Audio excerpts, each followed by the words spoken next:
Ambassador of Israel to the United States. Dr. Oren is in the United States presently visiting family. Dr. Oren, a happy Thanksgiving. I know it's a difficult time in your family, and our thoughts and prayers are with you. Thank you very much. Thank you much. Good to be with you, Hugh. Always, and happy Thanksgiving, really. I Truly. want to also tell people as they do their Black Friday shopping virtually or in person, they ought to order The Night Archer. How are sales of your book of short stories doing, Dr. Oren? Um, fine. They're doing well. Thank you. It's a good time to read short stories, to be inside, and there are 51 short stories in this book, and everyone's completely different. And believe me, it'll keep you very, very occupied if you're locked down. I love them, and I strongly recommend The Night Archer. Now to work. I assume, Dr. Oren, during your time in D.C., that you know Secretary of State designate Tony Blinken, National Security Advisor designate Jake Sullivan, Avril Haines, the DNI incoming, Linda Thomas Greenfield at the UN, of course, John Kerry, the climate czar. Am I correct about that? I know almost all of them. All right. So Some of them quite well. what is your estimate of the incoming national security team for the Abraham Accords and Israel generally? Well, we've talked about Tony Blinken in the past, Hugh, and we both have a high opinion of him, a very high opinion of him. He's a clear-sighted diplomat, and that's the rarest quality, to be clear-sighted. He is going to be serving an administration that has a certain position on, the Palestinian issue, certainly on the Iran issue.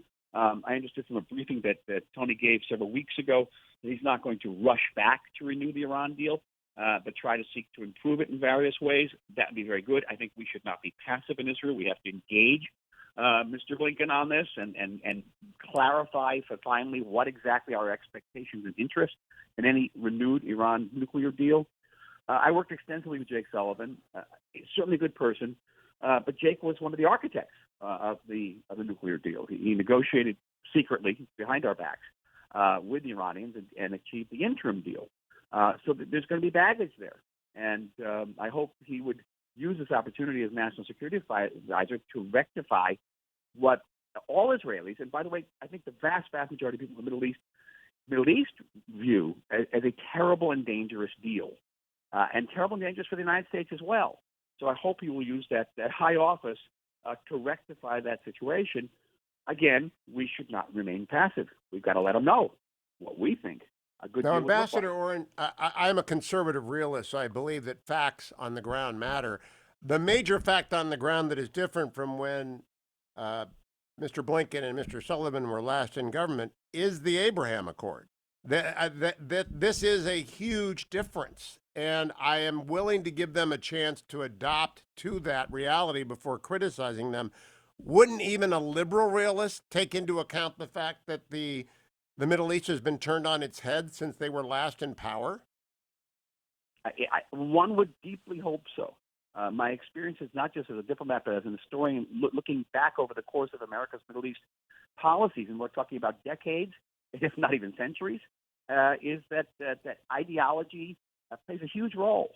And if your ideology says that the Palestinian issue is the most important issue in the Middle East, if your ideology says that the United States has to somehow reconcile with Iran, that Iranian behavior will change if you respect Iran if you show Iranian respect and give it economic incentives. If you believe that deeply, you're going to act on it. It's going to be very difficult to go against it. And then on top of everything else, we have the natural tendency of any incoming administration to do what I call the AB, which is anything but. So, remember Obama came in and was anything but Bush. And then Trump came in and was anything but Obama. My hope is that Biden will come in and not say anything but Trump, because these agreements were forged by and through the good offices of Donald Trump.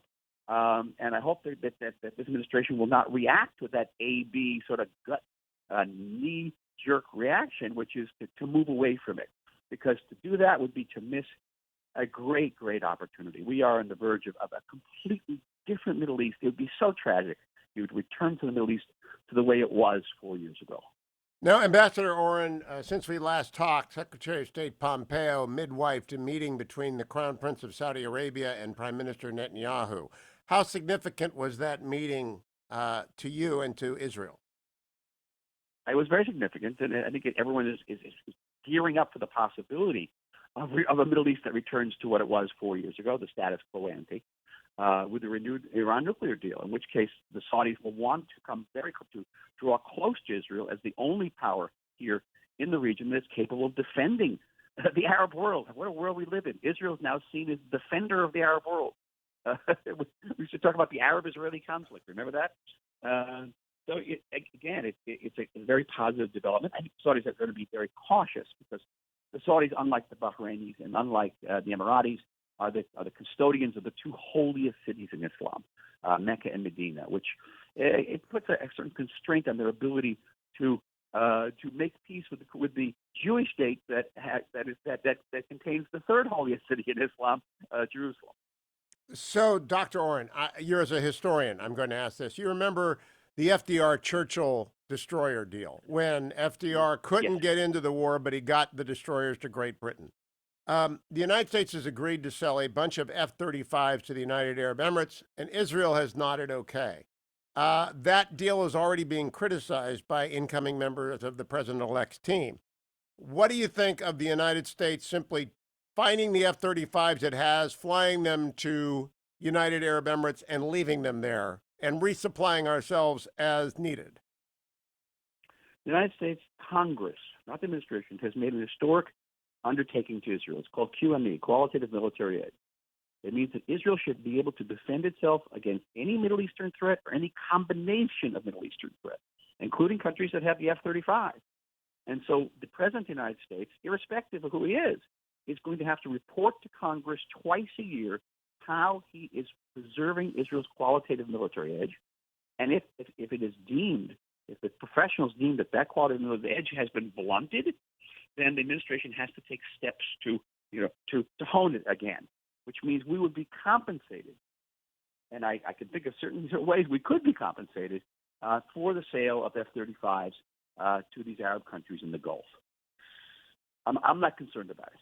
I'm not. And I am concerned that it's not going to happen. I think it is necessary to deter Iran that those planes get to the United Arab Emirates. Do you agree with that assessment? I think that there are ways we can cooperate with these countries and form a united strategic front against Iran. It's an amazing development. Hey, Hugh, how much time do I have? 2 minutes. You have the floor. Okay. It's Thanksgiving. I'm a historian. Once upon a time, I wrote a book called Power, Faith, and Fantasy about America's involvement in the Middle East. I want to tell you an interesting Thanksgiving fact. Okay, the Pilgrims spoke Hebrew. They knew their Bible very well, and they came to America and they put the map of Palestine, of Israel, on their own map. There are 1,000 cities and towns in the United States with Hebrew names, right?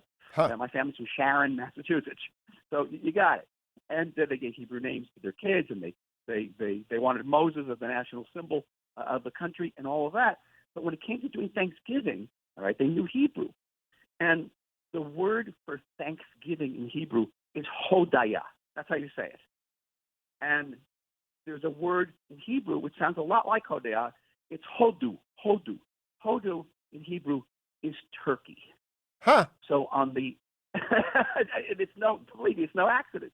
You eat turkey on Thanksgiving because in Hebrew, the word hodu means turkey and Thanksgiving. Oh, that is terrific. I didn't even know that. Do Israelis have a tooth for turkey?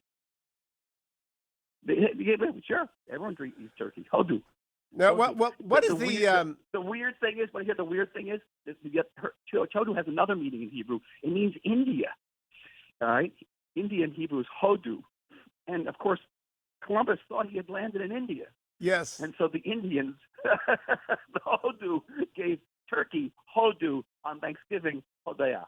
I grew up 7 miles from Sharon, Pennsylvania. I really had never thought of this before, Michael. I mean, we've got Vienna, Ohio. That's how we pronounce it. We've got lots of strange places across the United States named for the old country. But I didn't know we had lots of places named for Hebrew cities. 1,000. Those of you listening in Rehoboth, Delaware, right? Yes. All right. Rehoboth. How many Bethlehems? How many Sharon? Some of the names, for Hebrew speakers would sound kind of funny the way they're pronounced by Americans, but yes, they are very much Hebrew names. And Hebrew was a required language at all American universities. James Madison flunked Hebrew at Princeton and had to do an extra year. I am impressed, Dr. Michael Oren. A happy Thanksgiving to you and yours. The Night Arch